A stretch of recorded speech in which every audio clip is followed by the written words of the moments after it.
Hi everyone, it is Friday night and this is tswells.com and I'm T Swells doing a little celebrating at the house. I just found out today that I and my weather team have been nominated for 2 Midwest Emmys.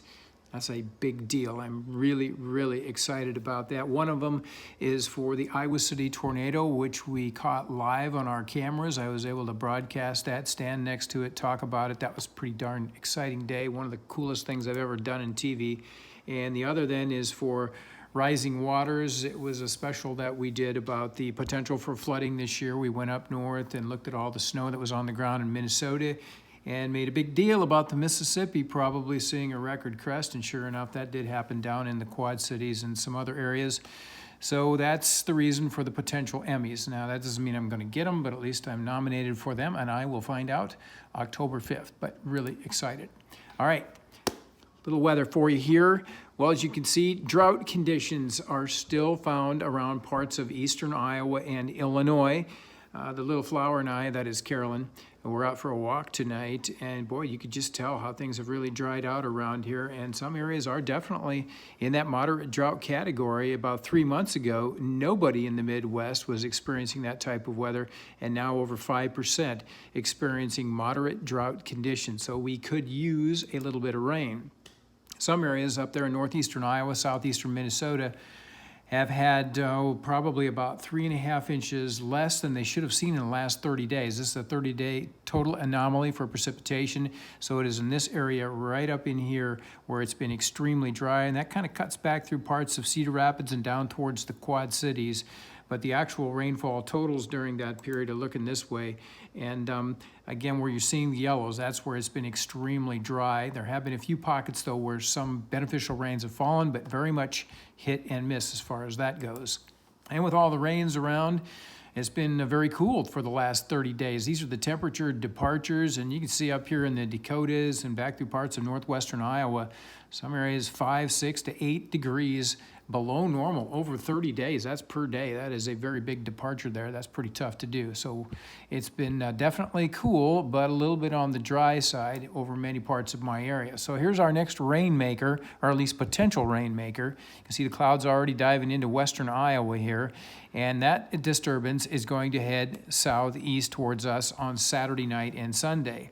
Now here's the problem. This is Sunday morning, and these are the dew points, and you're looking here north of Interstate 80, and they're only in the 50s. That is a pathetically low amount of moisture. That's not going to get the job done. I'm really concerned about that. And here's the other reason why this is not likely to bring the moisture are winds. You can see the streamlines here. They're going to be coming in from the east-northeast, and that dry northeast fetch is just going to chew up that moisture. And I'm very concerned that the worst of the rains is going to stay well to the south and west of us, and those places that need it probably not going to get too much of it. This is the actual model here, the European, showing the precipitation, and this is Saturday evening. It's trying to get into northwestern Iowa, and as we put that into motion, you can see it cuts southeast, but doesn't make much in the way of inroads into east central Iowa or northern Illinois. That dry air and those east winds just continues to push it on to the southeast. So I'm thinking it's going to be my far southern counties that see the rainfall, and even there it might be pretty marginal with that dry air.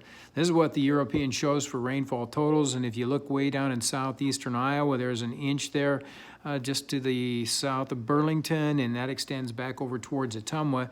But only 1,200s in Cedar Rapids, 1,400s, 1,500s around the Quad Cities. So, doesn't look all that impressive. It's really dried out compared to yesterday, as the whole system looks like it's going to go further south. There should be enough cloud cover, though, and east winds for cool temperatures on Sunday. Saturday shouldn't be too bad of a day, but on Sunday, models indicating highs here that are only in the 60s, which is rather chilly for this time of year, a sign of things to come, that is for sure. And once this whole system does get out of here, though, here's the big news. And this is Tuesday, Wednesday, Thursday, Friday, Saturday, Sunday, Monday. So that's next week, and there's 7 days in there. 6 out of the 7 days, highs are 85 or warmer here in Cedar Rapids. A couple, 3 days actually, in the low 90s.